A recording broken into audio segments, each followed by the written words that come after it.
Hey, what is up, guys, and welcome back to Football Discussions. And today we are bringing you a 2-round mock draft without trades. And before we get started, some news that I wanted to tell you guys is we're approaching 1,000 subs, so I was thinking, to get some incentives, to get that sub number to grow a little more, I could do a giveaway, whether I have a Juju Smith-Schuster USC jersey that I was thinking about giving away, or maybe like a subscriber mock draft where I like randomly pick 32 of you and we do 32 GM mock draft, something along those lines, and then we can post that on the channel as well. But let me know what you guys think if you're interested in any of that. Just some incentive, like I said, to get this channel growing. We're almost at 1,000 subs. We had 10K on the last mock, which I know doesn't seem like a lot, but to me is a lot. So I thank you guys for that. So let's just keep growing here. It seems like most people enjoy the mock drafts, and I'll just keep pumping them out for you. So again, this is 2 rounds, no trades, just straight up what I think would happen if it was just 2 straight rounds. Actually, not what I think would happen, but what I think that the GMs would do, right? This isn't a what I would do mock draft. But regardless, I'll shut up and we can get right into this. Starting off with the number 1 overall pick, and it's obviously Trevor Lawrence. Not even going to explain this one. Everyone knows it. Jacksonville Jaguars get Trevor Lawrence. Although I will say one thing, and I hope it was a joke, because if so, it's kind of funny.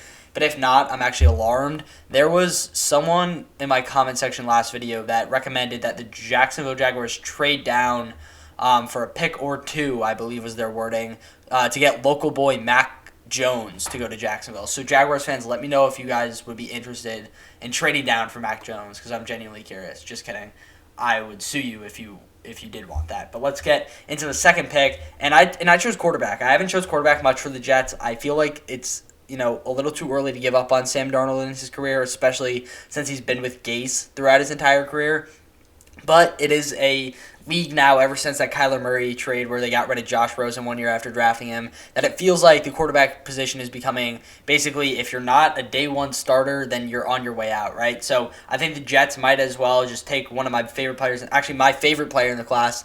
I have him ranked at number 2, right behind Trevor Lawrence, as the second best overall player in the class, and that's Zach Wilson out of BYU. Just a tremendous talent, great arm strength, able to move around in the pocket, extend plays, just a really, really good player. There are some people that say he has character issues, but from what I've heard on the inside, that that information is all false, and he's actually a good kid. So hopefully Zach Wilson goes early. I really like him. I think, like I said, he's my favorite player in this class. So Zach Wilson, quarterback out of BYU, to the New York Jets. At 3, DeVonta Smith to Bama. The more I think about it, the more I actually have Jamar Chase ahead of DeVonta Smith, just because he's a more physical receiver, and it feels like you could break DeVonta Smith in half. Obviously, he's a tremendous route runner, great hands, and doesn't and has elite speed as well. But DeVonta Smith, compared to Jamar Chase in the NFL, I feel like a lot of teams are going to lean the Jamar Chase route. However, with Tua Tagovailoa, I feel like you bring in DeVonta Smith, a player he's comfortable with, as well as the fact that DeVonta Smith's currently at the Senior Bowl, where Dolphins coach Brian Flores is at as well. So you'd be foolish to assume that these guys in these parts aren't talking about reuniting Tua and DeVonta. So I definitely think it's the most realistic possibility, if the Dolphins go wide receiver, for them to get DeVonta Smith. At 4, this one I'm sure is going to ruffle a few feathers for fans that want Justin Fields here to the Falcons. The fact of the matter is, Penei Sewell is just the overall better player. And that's not a knock on Justin Fields. And I'm sure a lot of people have Justin Fields higher than Zach Wilson. Sorry, I was blanking on his name. But the reason that I have Zach Wilson higher than Justin Fields is because of the fact that Justin Fields plays in an offense where everything is basically done for him. It's a one-read offense. He really doesn't take his eyes off that first read if you watch the film, right? So he's always looking at his first target, and if it's not there, the play breaks down, and he either runs for it, which he's very good at, or he gets sacked. And that's not really going to fly in the NFL. The legs are going to help him in the NFL, don't get me wrong, and they're great for him to be able to extend plays. And once the play breaks down, he actually does look past that first read and sometimes finds people downfield. But in the NFL, you got to be able to read the defense. If your first read isn't there, you got to move on, and that's why NFL quarterbacks that come from Ohio State have been so unsuccessful, because that offense is so simplified. So it's not a knock on Justin Fields. I still think in the right system he can be a good player, but Penei Sewell is a generational talent we're talking about here, and the fact of the matter is the Falcons brought in a GM that used to work for the Saints, and the Saints in the past 6 drafts have drafted 5 offensive linemen in the first round. So they love offensive linemen. This new regime is going to treasure a guy like Penei Sewell, who's this generational talent. So I have the Falcons taking Sewell. At 5, I have RASHAWN SLATER, the offensive tackle out of Northwestern, who has some guard flexibility as well, going to the Cincinnati Bengals. I'm not as high as RASHAWN SLATER as a lot of other people are, but again, this isn't what I would do. This is what I think GMs are going to do mock draft, and it feels like from the information we've been hearing that RASHAWN SLATER is higher on people's draft boards in some case than than PENEI Sewell in some organizations. So it's going to be interesting to see which of these guys go higher. I would have never thought at the beginning of the year that anyone at the tackle position would go higher than PENEI Sewell. But it looks like they're going that direction, and Cincinnati needs an offensive tackle to protect Joe Burrow. And you could say wide receiver Ja'Marr Chase is here, but RASHAWN SLATER is the best bang for your buck if you want to keep Joe Burrow around long term, because you almost ended his career last year by not investing in someone to protect him. At 6, this one, I love the fit. Ja'Marr Chase, wide receiver out of LSU, to the Philadelphia Eagles. Now, the Eagles could go corner, they could go linebacker, but Ja'Marr Chase is an elite player. It has great ability to create separation, has a great release, and is a physical threat, right? And the Eagles haven't had that in a very long time. They haven't had a physical wide receiver that can dominate the point of attack, win jump balls, just beat people with his overall strength and speed, and that's exactly what Ja'Marr Chase does. This will open up the Eagles' offense so much more than it is right now, because it is very, very closed off. You have a few weapons. I would say Jalen Reagor is someone that has speed but doesn't have a great catch radius, doesn't account for a quarterback with bad accuracy. Carson Wentz, Jalen Hurts, right? So if you get a wide receiver in there that has this large catch radius, can create separation on his own, does not need to be schemed open, it will open up this Eagles offense. So I'm very excited about the prospect of them being able and being in a position to take Ja'Marr Chase, and I think it's a really realistic thing to happen on draft day. At 7, here he is, Justin Fields. Like I said, I know I kind of shat on him earlier, but it isn't like it's not like I hate Justin Fields. I still think he's one of the best players in this class. I still think in the right system, he can do great things. And if everyone's mad at me right now for saying that stuff about Justin Fields, I said the same stuff about Herbert, and I was very wrong. So we'll see how it plays out. I think Justin Fields could be a very good quarterback. I'm not saying he won't be, and I think Detroit could be a great home for him if their new coach, I'm blanking on his name, the guy, I think Dan Campbell, right, that said will eat people's kneecaps off. If he surrounds himself with good coordinators and especially a good OC, it will be a good fit for Justin Fields. But it depends on how everything goes in the draft, and I mean we'll see what plays out. But I think the Lions, with the trade of Matt Stafford, need to pick a quarterback here in the first round, and will probably go in the direction of Justin Fields. At 8, I have the Bengals, I've called the Panthers the Bengals way more than I should have this year. It's like scary. I don't know. I guess they're both big cats. Regardless, I have the Panthers going the cornerback route and Patrick Surtain. Patrick Surtain's a beast, great in man coverage. I have him higher than Farley just based on the fact that he played this year. I think Farley's still a tremendous talent, and they're neck and neck, but Patrick Surtain basically made himself an island in college football. No one threw his way. He was consistently the best cornerback in the country this year, played consistently good football. Patrick Surtain's an overall beast, and the Panthers need a boundary guy, and that's exactly what Patrick Surtain brings to the table. And guess who else needs a boundary guy? It's the Denver Broncos. Bouye seems to be on his way out due to reports that we've been hearing from the Broncos. They're going to try to cut some cap space, maybe bring in a new quarterback, cough, cough, Matthew Stafford. As a Broncos fan, personally, I'm hoping for that. But they definitely are going to need someone to help boost the talent of this cornerback room, and Caleb Farley can be that guy. He can be the cornerback of the future for the Denver Broncos. Insane athleticism, great ball skills, plays very good zone defense, plays very good man defense. I'm sure Fangio would love to get his hands on a player like Caleb Farley, so great value here for the Denver Broncos to get Farley at 9. At 10, this one's exciting, and I know Cowboys fans probably want defense for this team or maybe offensive tackle, but Kyle Pitts here being available at 10 is a little too exciting, especially with the Duke cornerbacks that are worth the top 10 pick off the board. So Kyle Pitts makes this offense probably the best offense in the NFL next year if Dak comes back and returns to that level that Dak was playing at the start of the season, because then you have CeeDee Lamb, then you have Amari Cooper, then you have Kyle Pitts and Michael Gallup. No one on the planet, no team on the planet would ever be able to guard all of these guys. It's basically what the Chiefs do. No one can guard Travis Kelce, Mecole Hardman, Sammy Watkins, and Tyreek Hill. This is a better version of that, and the Dallas offense will be the best offense in the NFL if they get Kyle Pitts, who's just such a mismatch. One of my favorite players in this class. I'm sure you can tell by the excitement in my voice, but Kyle Pitts, beast of a player and a great fit in Dallas. At 11, same thing. Giants need someone to create separation, someone that can get open on their own and does not need to be schemed open, and they get the most dynamic player in this draft class in Jaylen Waddle, the wide receiver at Alabama. Has great speed, great route running, is sick after the catch. Better than Henry Ruggs that got taken at this spot last year by Las Vegas.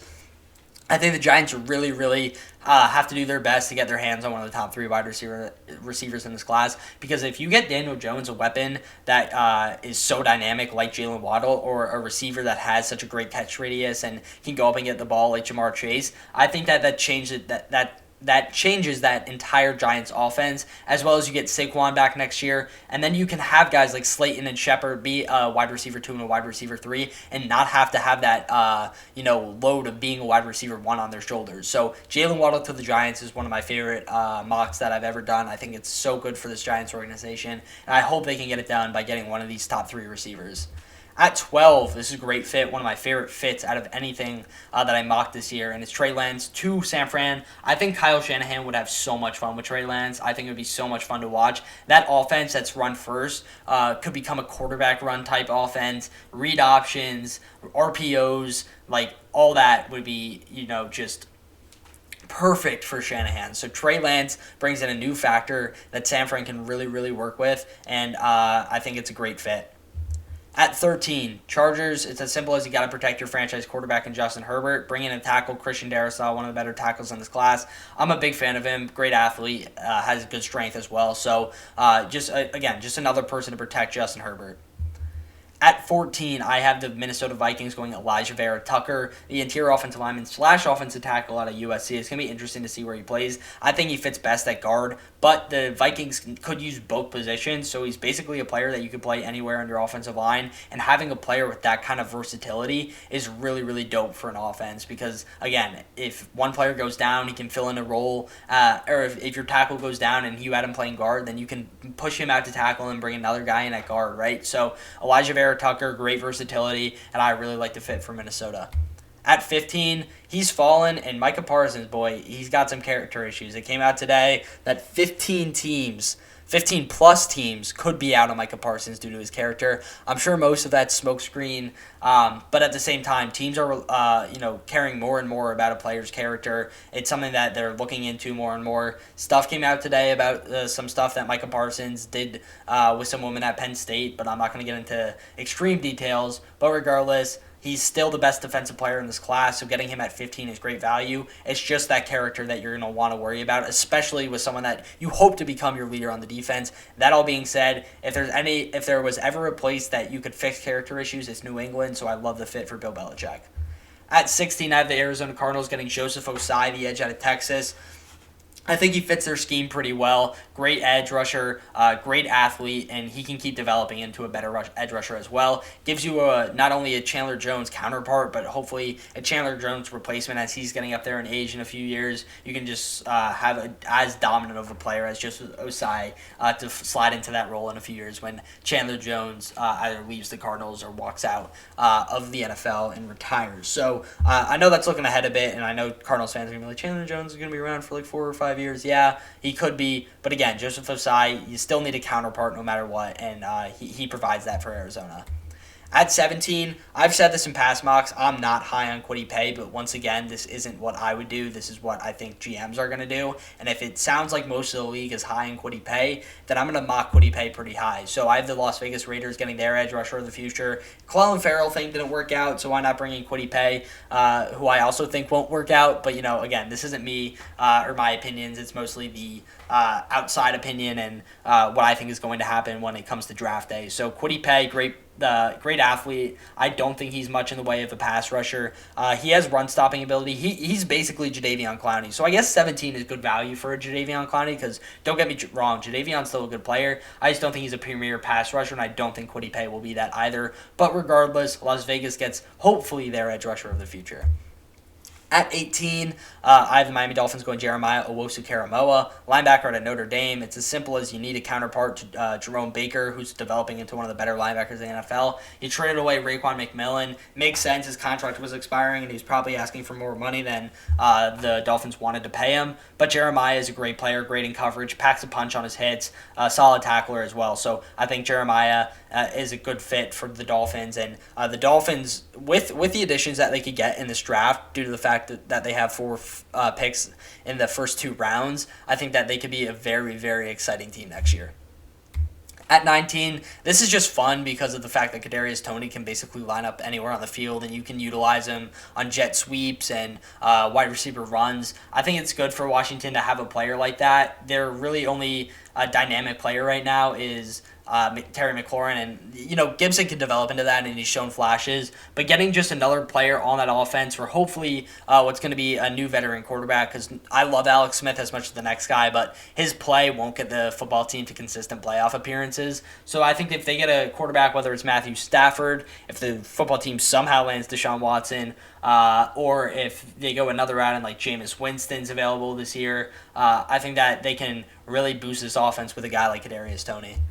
At 20, I have the Bears, and just so you know, the Colts, the football team, and the Bears, who picked 19, 20, and 21, all perfect landing spots for Mac Jones, so I could see him going anywhere in that range. But for right now, I have the football team going Toney. I have the Bears going Sam Cosmi, as you can see here, just because of the fact that their offensive line was literally abysmal last year, and they could not protect anything. They need someone to slide in and play right away, and Sam Cosmi has a very high floor, has played for a few years over at Texas, and started for a few years, so I really like the fit. And then obviously at 21, I have the Colts going Mac Jones, like I was saying. At any of these 3 spots, I think is a realistic landing destination for Mac Jones. Mac, if he has a good Senior Bowl, could really elevate his draft stock due to the fact that none of the other quarterback prospects, except for Kyle Trask, are playing in the Senior Bowl. So Mac Jones is a great week for him. He could really, again, show that he can be one of the best quarterbacks in this class. Maybe even put himself over a guy like Trey Lance. So should be interesting to see how that plays out. It's a long week of practice.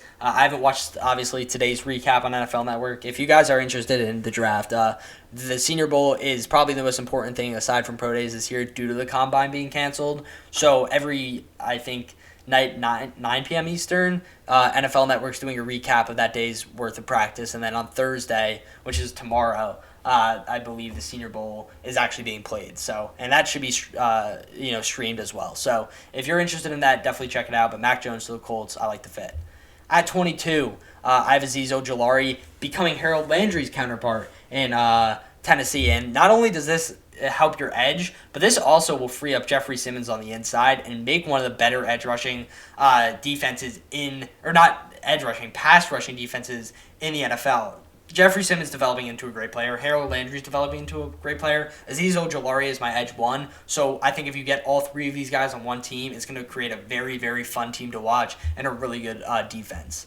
At 23, J.C. Horn to the New York Jets. They could go wide receiver here, but with some of the top guys being off the board, I don't think they'll do so, especially because they pick again at 33, or 34. So I mocked a corner, probably the best corner remaining, J.C. Horn, and he's pretty scheme dependent, and if he goes to the wrong scheme, he's not going to be good in the NFL. But luckily, the Jets just got Robert Saleh, whose scheme fits J.C. Horn perfectly. So it's just a match made in heaven here. Great value of the pick for the Jets. I think he'll fit perfectly, like I said, in that scheme, and it's just a very, very solid fit.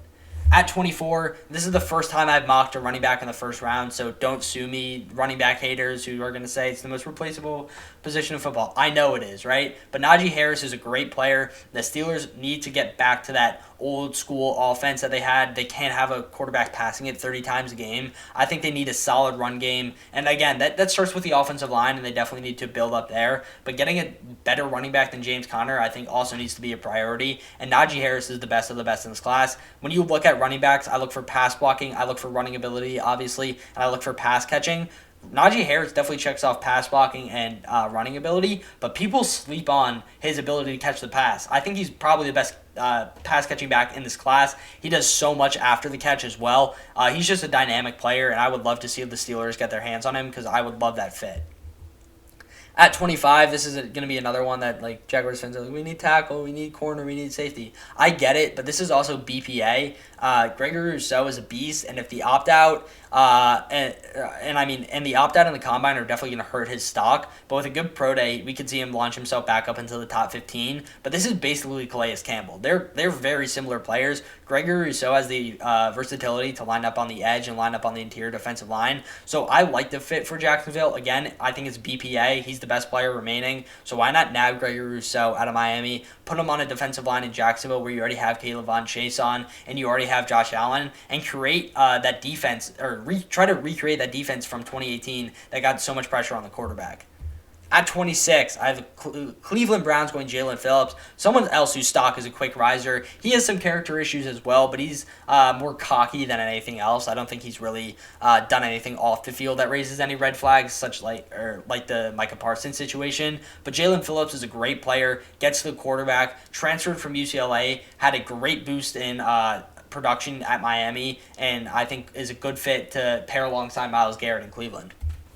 At 27, I have the Baltimore Ravens going Rashad Bateman, wide receiver out of Minnesota. I think there's better receivers available. I think Rondale Moore is a better receiver, but at the same time, that's basically Hollywood Brown. And the reason I mocked Rashad Bateman here, and I said this in my last video because I also had Rashad Bateman to the Ravens in that one, is because he has a catch radius, and Lamar is not an accurate he's not the most accurate quarterback. And I had someone say I'm wrong about Lamar's accuracy. If you think Lamar is like spot on accurate, I don't know what games you're watching. He needs a player that can extend his catch radius, and that's why the Ravens offense struggled so much, is because guys like Hollywood Brown can't extend their catch radius and can't make those catches that you want from an ex-receiver. That's what Rashad Bateman can do. He's basically Michael Thomas 2.0. I call him Slant Boy of college because he really only runs slants and gets like 8 yards per catch, but he's really good at it and can be explosive after the catch. So I think Rashad Bateman in the Ravens offense is the only solution at this point, with them picking so late at 27. If the Ravens really wanted to make a move and trade up for a guy like Jamar Chase, I think that would be one of the better decisions the organization makes, but it's going to take a lot to trade up this far. So for right now, I just have them going Rashad Bateman, wide receiver out of Minnesota. At 28, I have the New Orleans Saints going Nick Bolton, linebacker to Missouri. I mocked Kenneth Murray to the Saints last year, and I really like that fit. I think Nick Bolton's Kenneth Murray 2.0. His stock's rising a lot right now. It's going to be interesting to see where he falls. I'm sure it's going to be in the top 35, top 40. But Nick Bolton's a great player, just an absolute mauler at the linebacker position, and is so physical and fast that it kind of makes up for that lack of pass coverage ability that he lacks, right? So I think Nick Bolton's a great player and a good fit at New Orleans. And I know they have linebackers right now, but they also are negative $103 million in cap space. So a lot of those guys are going to be out the door, including Kawan Alexander most likely. So Nick Bolton is going to fix that linebacker gap that is left by this terrible cap situation that the Saints are in. At 29, just mentioned his name. I think he could be the steal of the draft if he remains healthy, obviously. Rondale Moore, the only thing in question for him right now is that health piece, but he's a dynamic player. Again, he's a guy that can line up all over the field. If he was healthy, I would have him way higher than KADARIUS Toney. I think he would be up there for me within the top 4 receiver conversation, and probably a top 15 pick if he stayed healthy over his career at Purdue. But the fact of the matter is he didn't, and it raises some concerns, and I completely understand that, which is why he falls. And I'm sure he will end up being a second-round pick, but again, this is one of my favorite players in the class, so I'm a little biased towards him. I have the Packers getting him because it would be so much fun to watch Aaron Rodgers have a guy like Devonta Adams, who's just a pure dominant number 1 receiver, and then have a fun, explosive, dynamic receiver like Rondale Moore in that offense. I think it would be a ton of fun and a great fit for Green Bay. At 30, this is a pick that I have never mocked before, but I really like the fit, and it's because of the fact that Zaven Collins can play edge and linebacker, and those are 2 needs for the Bills. I believe Matt Milano's contract is up, and he should be on his way out. If I'm wrong about that, correct me in the comments. But I've seen that linebacker is a need for the Bills, and that would really be the only reason that it is. Regardless, he's a player with edge versatility. Matt Miller has him lined up at edge. One of the members of the draft community says that he's more of an edge than a linebacker. So that versatility, I think, definitely boosts his stock, and it's going to be fun to see where he lands. But I think the Bills could be a fun landing spot for him. At 31, Christian Barmore was supposed to be a top 15 pick at the start of the year. His production was not nearly as good as it should have been, but then in the college football playoff, he showed us all what we wanted him to be this year, and I think that really excites a lot of people and it will excite a lot of GMs because it shows progression, and Christian, especially versus the top tier teams in the country, right? So Christian Barmore, interior defensive lineman out of Alabama, great counterpart to Vita Vea on that interior defensive line of the Buccaneers, who are going to need some pass rush after Shaq Barrett probably ends up leaving this year, and Christian Barmore can provide that from that interior defensive line position. At 32, the Chiefs getting a steal here, Wyatt Davis. That injury he suffered in the college football playoff is definitely going to affect his stock just a bit, but I think he's a good player. I think he'll end up going in the first round, but the Chiefs' interior offensive line right now is just basically some patchwork, a bunch of backups put into a starting role, and they've served pretty well, but getting a stud like Wyatt Davis in there will definitely help you protect Patrick Mahomes in the future. All right, let's move on to round 2. These picks aren't going to be as descriptive. I won't go as in-depth, try to move this along a bit, but let's get into it, starting off with 33. This one, Alex Leatherwood has one of the highest floors out of any tackle in this draft class. You just drafted Trevor Lawrence, so why not protect him with Alex Leatherwood? Played all 4 years at Alabama, has 4 years of starting experience, an absolute beast, and someone that I'm really excited to see in the NFL. At 34, Jets just drafted their quarterback of the future. I know this could be a running back spot, but I feel like if there's any team that goes after a running back in free agency this year, it's going to be the Jets. Aaron Jones still hasn't signed a contract, so wherever he ends up, I think will probably be the odd man out, obviously, in who drafts, whether it's like the Dolphins or the Jets or maybe the Cardinals even could be a contender to get a running back. But regardless, Terrace Marshall, someone for Zach Wilson to throw to, him and Denzel Mims can make for a really good pair as time goes on in the NFL. At 35, here he is, Travis Etienne, running back out of Clemson, provides a spark for this Dolphins offense. They just got Devonta Smith. Why not also give them Travis Etienne, one of the better running back prospects in this class? Great pass-catching ability. He reminds me a lot of Alvin Kamara and their ability to, be good route runners and be available in the passing game, as well as his ability to run the football, because he's a tremendous running back as well. So a great value pick here for the Dolphins. I have Etienne as a top 20 player in the class. Obviously, running backs are going to go a little later, so it just makes sense here. At 36, Jason Oweh is someone that I view as an athlete and someone that needs definitely to be coached up and progress, but in 2 or 3 years could be a top tier edge rusher in the NFL. So it's a risk. It definitely is. The technique isn't there. He's just basically a pure athlete right now. But if there's a team to take a shot on him, I think it could pay out. So right now I just have the Falcons taking that shot. And again, he's just a freak athlete, and he can develop into something really special. At 37, I've seen wide receiver as a team need for the Bengals, but I think tight end is more of a need. You already have, obviously, Boyd and Higgins. Green's definitely not returning, but you're also, set up with Auden Tate at wide receiver 3. So if you can get a dynamic tight end, and Joe Burrow likes to throw to tight ends, you saw Thaddeus Moss this season with that LSU team. I think Pat Freiermuth could provide that spark for the Bengals tight end room that really hasn't been there in a minute, and can just be a terrific addition to the Cincinnati Bengals offense that needs to get Joe Burrow a little more help.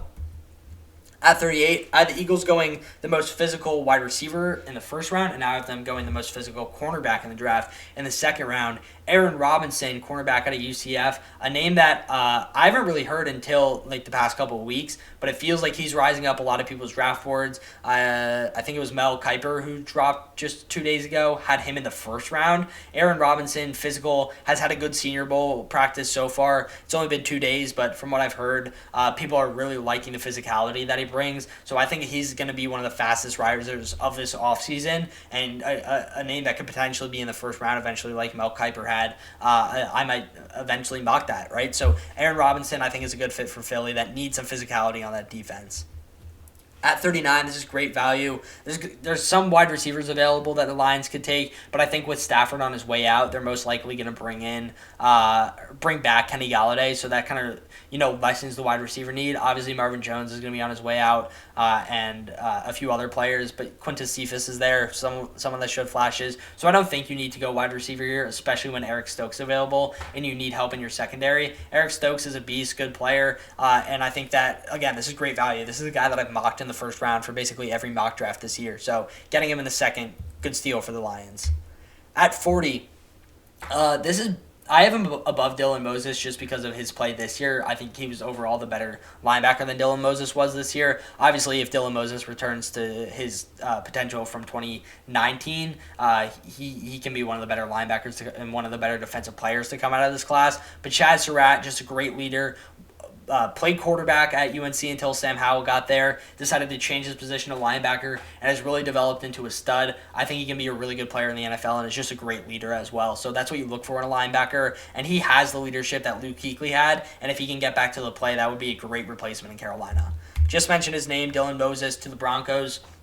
Again, if he gets back to that pre-ACL injury play, this could be a really, really good long-term investment for a team as long as he stays healthy. I think he was one of the best players in last year's draft class. I was really excited about him until he got injured. But, he decided to go back another year. I like the decision. Obviously, the play deteriorated a bit, but I still think he's a good player. And the Broncos get someone that, like I said, that can be a very, very good player.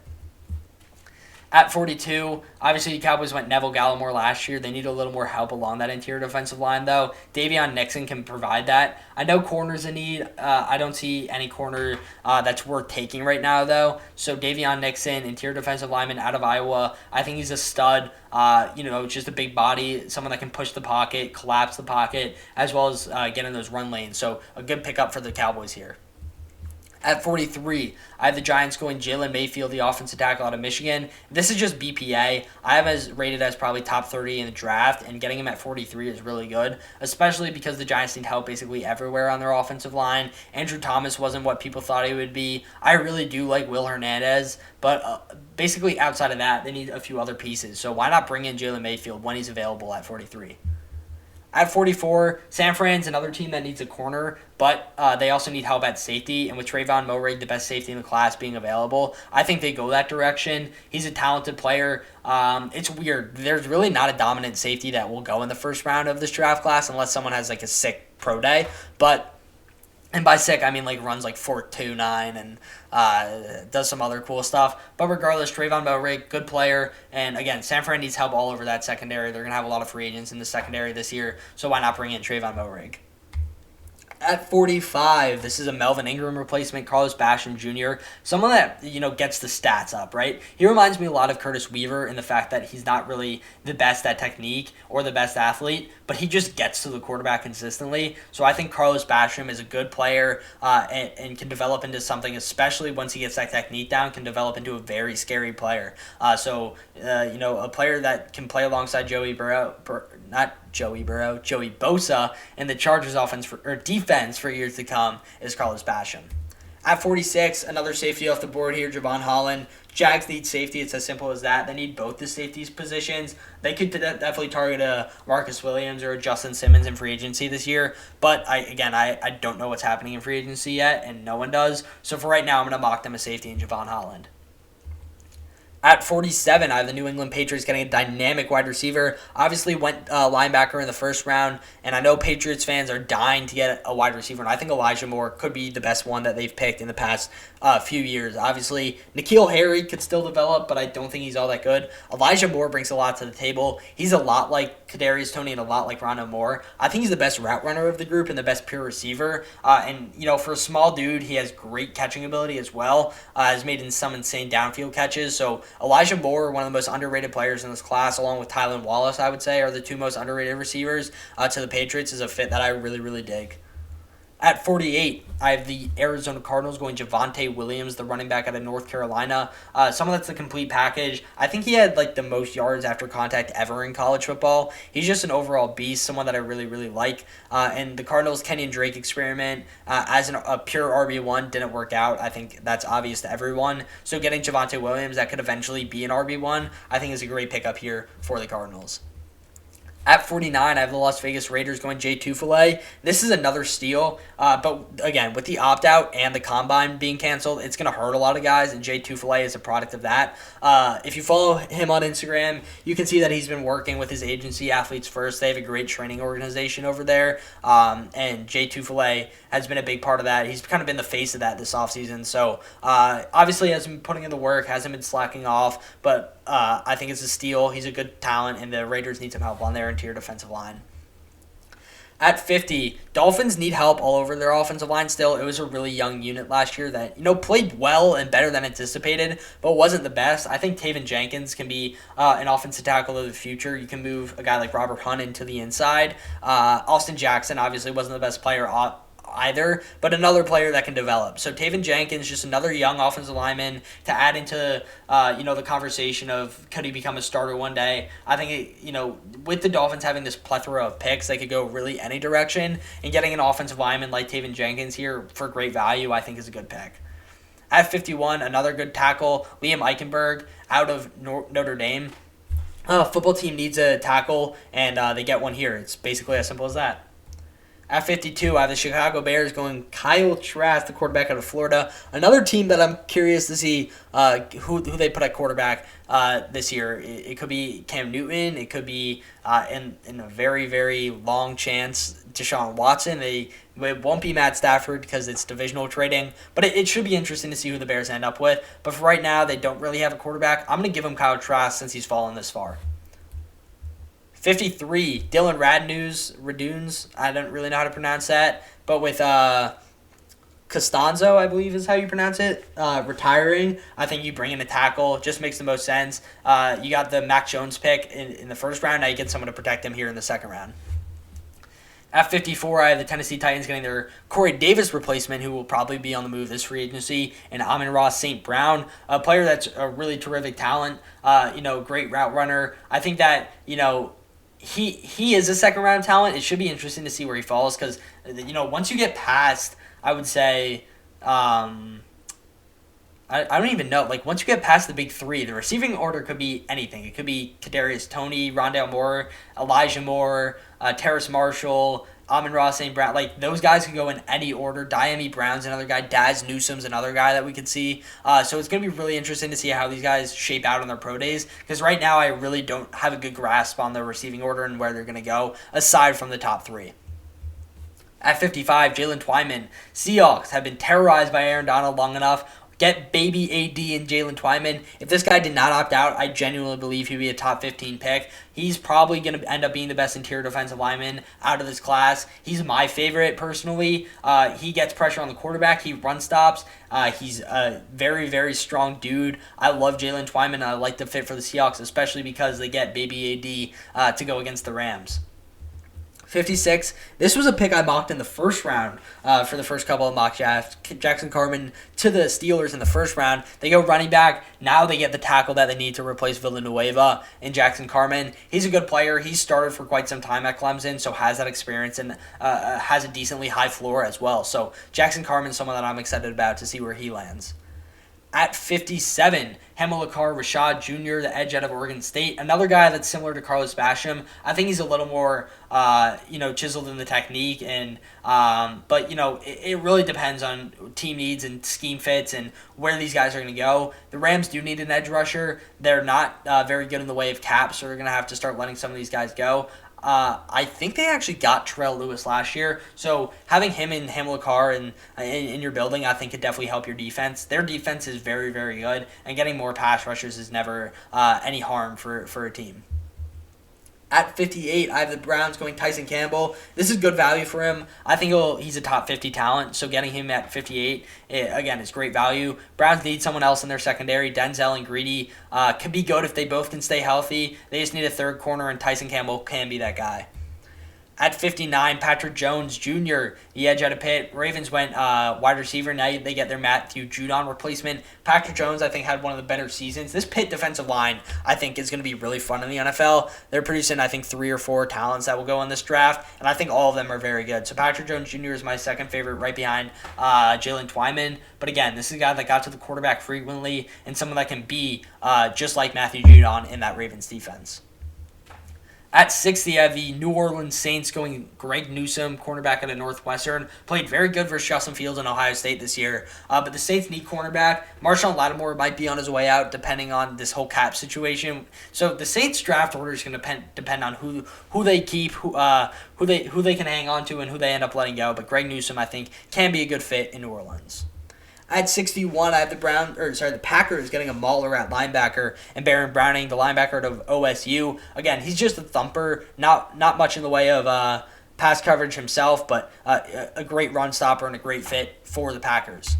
At 62, and Bills fans, don't hate me. I know you don't want Shaun Wade. I know Shaun Wade's been the butt of many, many jokes in this draft. But again, the Bills obviously have their outside guy in Tre'Davious White. They could use a nickel cornerback, and Shaun Wade can be that. If you play Shaun Wade just strictly in the nickel, he's a great corner. It's when Ohio State put him on the outside. That's when he got burned. That's when all the memes came out. So I think Shaun Wade can be a really, really good corner as long as you keep him in the nickel. He also has some safety versatility, and with your guys in Micah Hyde and Jordan Poyer's contracts coming to an end very soon, I think he can also drop back into that role for you. So he has some versatility. I know a lot of NFL teams want him to play safety, so it's going to be interesting. But Shaun Wade isn't a bad player. He's just worse than he was projected at the beginning of the year. That's how I'll put it nicely.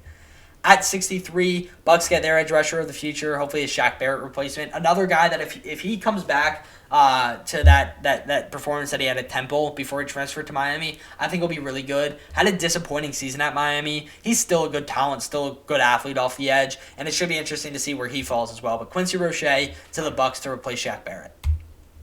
At 64, one of the most electric players in this class, and I had a Chiefs fan comment at me, we needed X. I gave him, I think, KADARIUS Toney at the end of the first round. Maybe I gave him Rondale Moore in my last mock. But Diami Brown is just someone that can burn, I think he averaged like 20 yards a catch this year, so someone that can win on the outside consistently. I think that's what the Chiefs want, and Diami Brown can do that. So I love Diami, I don't really know how to pronounce it, but he's a good route runner and a great way to close out this mock draft at 64 to the Chiefs. Doesn't ever hurt to get Patrick Mahomes more weapons, right? All right, guys, that's going to do it for today's mock draft. If you liked it, please leave a like, and if you want to see more mock drafts, probably weekly or every other week, definitely weekly with team mock drafts, please subscribe. And again, if you want to do something, a giveaway, whether it's that Juju jersey or a 32 subscriber mock draft, let me know. But anyway, guys, take it easy. Peace.